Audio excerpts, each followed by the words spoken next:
ये दोनों बाप बेटा ट्रैफिक जाम में फंसी कार में बैठे आपस में ही बहस कर रहे थे, तो अचानक ही उनके सामने वाली वैन से धमाके वाले अंदाज में दरवाजा तोड़कर कोई उनकी कार पे हमला कर देता है। ये जो कार से निकले थे डर कर वापस कार में बैठ जाते हैं। हमला करने वाला कोई इंसान है या जानवर समझ नहीं आ रही। पाँव उसके किसी जानवर जैसे और उसके एक हाथ की जगह पैर था। पुलिस इस अजीब सी क्रिएचर को पकड़ कर ले जाती है और हमें पता चला है कि इस शहर में किसी बीमारी की वजह से इंसान जानवरों की शक्ल लेने लगे हैं। गवर्नमेंट इस बीमारी का इलाज ढूंढने में लगी है। फ्रांस्कियो जिसे हमने गाड़ी में देखा था, उसकी वाइफ भी इसी बीमारी का शिकार थी, जिसे हॉस्पिटल में एडमिट किया गया था। फ्रांस्कियो चाहता था कि वो अपनी वाइफ का खुद ख्याल रखे, पर उसकी बिगड़ी कंडीशन की वजह से डॉक्टर उसे हॉस्पिटल में ही रहने का मशवरा देते हैं। वो उससे जब मिलने जाता है तो हमें उसकी शक्ल दिखाई जाती है जो बिल्कुल किसी जानवर से मिल रही थी। फ्रांस्कियो अपने बेटे को भी जब उसकी मॉम से मिलने का कहता है तो वो जवाब देता है कि क्या करूंगा मैं उनसे मिलके, अब तो वो मेरी बात भी नहीं समझ पाती। फ्रांस्कियो कहता है अरे वो तो तुम्हें देख के ही खुश हो जाएगी,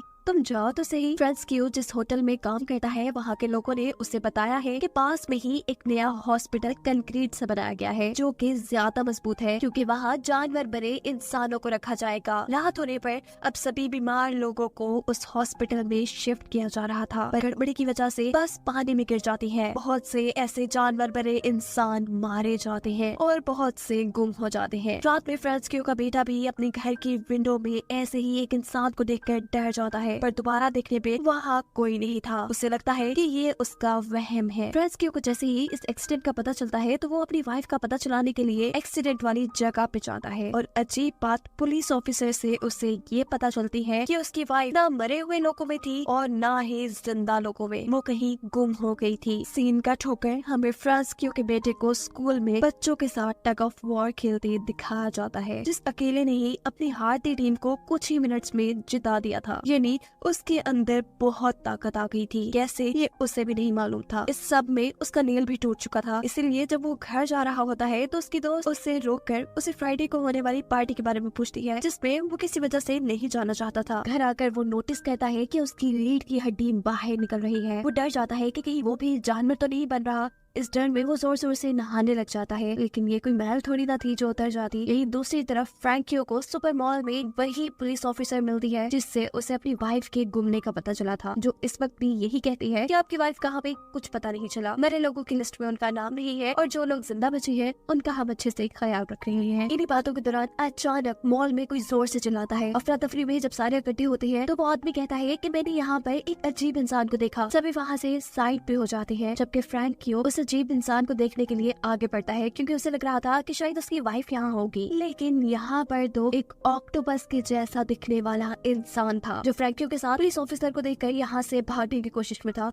उसने अपने हाथ में आई कई चीजों को ऑफिसर की तरफ फेंका था, लेकिन ऑफिसर भी काफी तेज थी और उन्होंने इस इंसान को पकड़ ही लिया था। उसके पकड़े जाने के बाद फ्रैंकियो को यहाँ पर एक छोटी लड़की भी दिखती है जो बिल्कुल एक बर्ड बन चुकी थी। मॉल से बाहर आने पर पुलिस ऑफिसर फ्रैंकियो से पूछती है कि आपने इतना सारा सामान किसके लिए खरीदा है। फ्रैंकियो बातें बनाते हुए कहता है कि कुछ नहीं, मैं सर कैंपिंग पे जा रहा हूँ, इस सामान की मुझे उस वक्त जरूरत पड़ेगी। हालांकि ये सामान उसने अपनी वाइफ को ढूंढने के लिए खरीदा था। उसे लगता था कि उस एक्सीडेंट के बाद उसकी वाइफ जंगल में खो गई है। उसने तो अपने और अपने बेटे के कपड़े भी जंगल में जगह जगह लटका दिए थे, क्योंकि अब उसकी वाइफ की सूंघने की सेंस बहुत ज्यादा तेज हो चुकी थी। उसे लगता था कि इन कपड़ों को सूंघ सूंघ कर उसकी वाइफ उस तक पहुंच जाएगी। अब क्योंकि गवर्नमेंट का ऑर्डर है कि ये लोग ऐसे बीमार इंसानों को घर पर नहीं रख सकते, पर फ्रैंकियो यही काम करना चाहता था। वो अपनी वाइफ की देखभाल खुद करना चाहता था और ऐसे में उसे सारे सामान की जरूरत पड़ती। घर आने पर वो अपने बेटे से कहता है कि आज मॉल में 2 जानवर बने इंसानों को देखा गया है और काफी सारे ऐसे इंसान हैं जो उस एक्सीडेंट के बाद गुम हो चुके हैं, और मुझे लगता है कि तुम्हारी मॉम भी गुमी हुई है। तुम फिक्र ना करो, हम फ्राइडे को जाकर जंगल में उन्हें ढूंढ लाएंगे।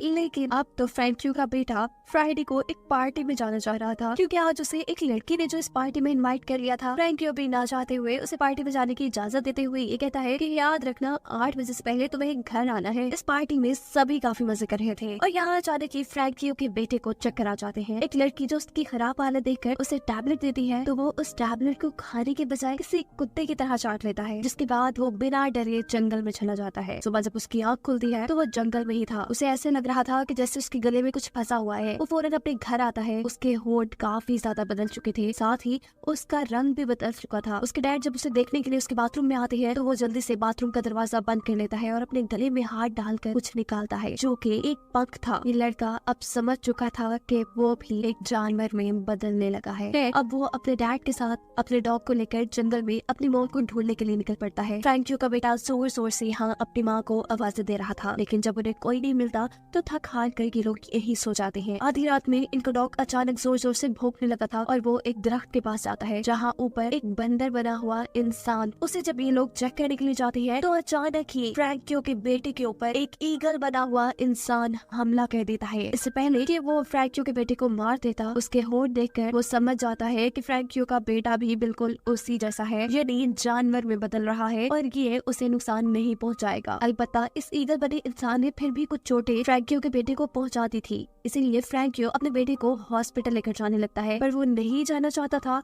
क्योंकि वहाँ जाकर सबको उसकी सच्चाई पता चल जाती कि वो एक एनिमल में बदल रहा है। लेकिन रास्ते में मिल जाती है पुलिस ऑफिसर जो फ्रैंकियो से पूछती है कि आपके बेटे को कोई प्रॉब्लम है क्या। फ्रैंकियो कहता है नहीं, बस इसे कुत्ते ने काट लिया है। पुलिस ऑफिसर कहती है जो भी है हॉस्पिटल तो जाना ही पड़ेगा। वो इन दोनों को लेकर हॉस्पिटल आती है। आर्मी के डॉक्टर्स यहाँ उसकी पट्टी कर देते हैं और पुलिस ऑफिसर फ्रैंकियो को बताती है कि गवर्नमेंट ने अब इस सारे हालात को कंट्रोल करने के लिए यहाँ आर्मी बुला ली है। खैर फ्रैंकियो अपने बेटे को लेकर घर चला जाता है और घर जाने पर उसका बेटा अजीब तरीके से अपनी पट्टी उतारकर अपनी टांगे खोलकर अपनी चोट को चाटने लग जाता है। भूल जाने पर भी उसके लैब में जब चूहे बोलते हैं तो वो जोर से चीख मारकर उन सभी चूहों को चुप करा देता है, ऐसे जैसे वो चूहे उसकी बात समझ रहे हों। जिसके बाद फ्रैंकियो का बेटा वहाँ से बाहर नदी की तरफ चला जाता है। वो नदी से एक कच्ची मछली पकड़कर खा चुका था और ये सब एक औरत ने भी देख लिया था। इससे पहले कि वो औरत उसे कुछ करती, वहाँ से वो भाग जाता है। जंगल में दोबारा उसे वो ईगल बना इंसान मिलता है जो उड़ने की कोशिश कर रहा था और काफी हद तक कामयाब भी हो चुका था। वो यहाँ अपनी पकड़ी हुई कच्ची मछली उसे देता है, उससे कुछ बातें करता है और ये ईगल बना इंसान उसे बताता है कि मैं बर्ड में चेंज हो रहा हूँ, मैं उड़ना चाहता हूँ लेकिन बार बार गिर जाता हूँ और ऐसे मुझे बहुत चोट लगती है। क्या तुम्हें कोई ऐसी जगह पता है जहाँ पर मैं आसानी से उड़ना सीख सकूँ? ये लड़का कहता है हाँ क्यों नहीं। वो उसे एक तालाब के पास लेकर जाता है। तालाब में से ऊटपटांग की लकड़ियों को साइड पे करके उसे कहता है कि तुम यहाँ आजादी से उड़ सकते हो और अगर नीचे गिरे भी तो पानी में ही गिरोगे, तुम्हें चोट नहीं लगेगी। यहाँ फ्रैंकियो के रेस्टोरेंट में अचानक ही एक जानवर बना इंसान हमला कर देता है, वो भी फ्रैंकियो के ऊपर ही। फ्रैंकियो नोटिस करता है कि वहाँ एक और भी जानवर बना इंसान था जो इस बड़े जानवर को देखकर वहाँ से डर कर भागा था। शायद वो फ्रैंकियो की वाइफ हो सकती थी। वो यहाँ यही सोच रहा था जबकि उसके ऊपर जिस जानवर ने हमला किया हुआ था वो जोर जोर से चिल्ला रहा था। इससे पहले कि इस होटल में बैठे हुए सभी कस्टमर डर जाते, यहाँ की ऑनर इस जानवर को गुस्से में आकर कहती है चुप हो जाओ। हैरानकुन तौर पर उस जानवर ने ऑनर की बात सुन ली थी। इस जानवर के पाँव में जंजीरें थी जिसकी वजह से वो वापस जंगल में नहीं भाग पाता और कस्टमर वाली साइड पे चला जाता है और थोड़ी देर में पुलिस आकर इस जानवर को पकड़ लेती है। फ्रैंकियो भी ऑफिसर के साथ जंगल के अंदर दूसरे बड़े जानवर को ढूंढने के लिए गया था, पर वहाँ उन्हें कोई नहीं मिलता, लेकिन अपने बेटे की साइकिल मिल जाती है जिसे लेकर जब वो घर आता है और हाथ धोने के लिए सिंक में जाता है तो उसे सिंक के अंदर से कुछ नेल्स मिलते हैं। ये फ्रैंकियो के बेटे ने ही तोड़कर इसके अंदर फेंके थे। फ्रैंकियो समझ चुका था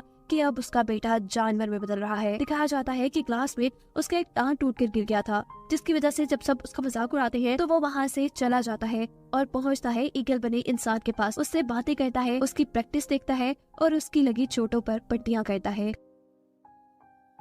हराने पर अब उसके डैड उसे कहते हैं मुझे अपने हाथ तो दिखाओ। फ्रैंकियो का बेटा उसे अपने हाथ जब नहीं दिखाता तो अब उसे ये कंफर्म हो चुका था कि उसका बेटा एनिमल बन रहा है। फ्रैंकियो का बेटा भी इसलिए वहाँ से भागता है, लेकिन फ्रैंकियो उसे पकड़ लेता है। वो अपने डैड से कह रहा था प्लीज डैड मुझे छोड़ दे, मुझे ना पकड़े। पर उसके डैड कहते हैं नहीं, मैं जानता हूँ तुम्हारे साथ क्या हो रहा है, तुम जानवर में बदल रहे हो, तुम जैसे भी बन जाओ, रहोगे तो मेरे बेटे ही ना। बस मुझे बताओ कि तुम्हारे अंदर क्या चेंजेस आ रहे हैं ताकि मैं पता चला सकूँ कि तुम कौन से जानवर में बदल रहे हो। फ्रैंकियो का बेटा बताता है कि मुझे अब दूर दूर की आवाजें भी बहुत क्लियर सुनाई देती है और वो मेरे अजीब नाखूनों का आना। फ्रैंकियो पूछता है कि क्या तुम्हारे दोस्तों को ये बात पता है, जिस पर वो जवाब देता है कि नहीं, किसी को भी नहीं पता। वो अब अपने डैड यानी फ्रैंकियो से पूछ रहा था क्या आप भी मुझे मॉम की तरह जंजीरों से बात कर रखेंगे। उसके डैड कुछ देर के लिए खामोश हो जाते हैं और फिर बोलते हैं अभी तो नहीं, लेकिन आगे वक्त का पता नहीं है। अगले दिन फ्रैंकियो के रेस्टोरेंट में एक पार्टी थी। जब फ्रैंकियो का बेटा वहाँ आता है तो उसके नाखून काफी ज्यादा बड़े हुए थे। उसके डैड उसे डांटते हैं और कहते हैं कि तुमने ये नाखून क्यों नहीं काटे। अपने डैड का डांटना उसे इतना बुरा लगा था कि उसने अपने डैड को ही हमला करके जख्मी कर दिया था, लेकिन असल में फ्रैंकियो तो उसे लोगों की नजरों से बचाना चाह रहा था। वो भी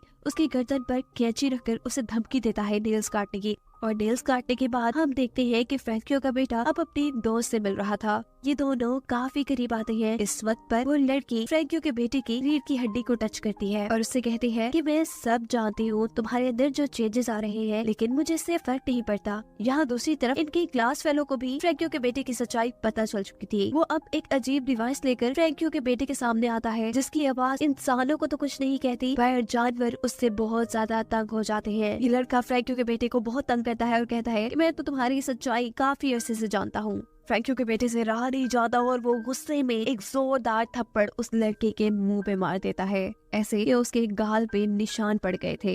इन सारी चीजों की वजह से सिचुएशन भी बिगड़ चुकी थी। पुलिस और आर्मी अब जंगल के अंदर उसे ढूंढने में लगे थे और यहाँ पर उसकी मदद करता है वही ईगल बना इंसान जिसकी उड़ने में उसने मदद की थी। वो उड़ाते हुए को यहाँ से एक जंगल में ले जाता है। पुलिस और आर्मी भी वहाँ पहुँचते हैं। फ्रैंकियो का बेटा अब यहाँ पानी से होते हुए नदी के दूसरी तरफ चला गया था, लेकिन कार्स तो पानी में नहीं चल सकती थी, इसीलिए आर्मी वाले उनके ऊपर शूट करते हैं और वो ईगल बना इंसान जो फ्रैंकियो के बेटे का दोस्त बन चुका था, इस हमले से वो मर जाता है। फ्रैंकियो का बेटा उसने इस जगह को जैसे अपना घर मान लिया था। वो यहाँ फल खाता है और नदी में नहाता है। जब वो बाहर निकलता है तो उसकी कमर पे अजीब से निशान थे, यानी उसकी बॉडी बहुत तेजी से बदल रही थी। फ्रैंकियो का बेटा अब चलते चलते जंगल के ऐसे हिस्से में पहुंचता है जहाँ बहुत से उसी जैसे जानवर बने इंसान थे और यही उसे उसकी मॉम भी मिलती है, जिसने उसे स्मेल करके पहचाना था। वो इंसानों की तरह बोल तो नहीं पा रही थी, लेकिन अपने बेटे को बार बार एक गार के अंदर भेज रही थी, ऐसे जैसे कह रही हो कि ये तुम्हारे लिए सेफ जगह है। एमिल नोटिस करता है कि कुछ इंसान सांप में बदले थे, कुछ बंदर में एक सुअर बन गया था और एक बच्चा गिरगिट। यहाँ सब बड़े शांति से रह रहे थे इससे पहले कि यहाँ मिलिट्री वाले स्मोक फायर करते। ऐसा करने से यहाँ हलचल मच जाती है। आर्मी वाले एक खास डिवाइस की मदद से यहाँ कुछ आवाजें निकालते हैं,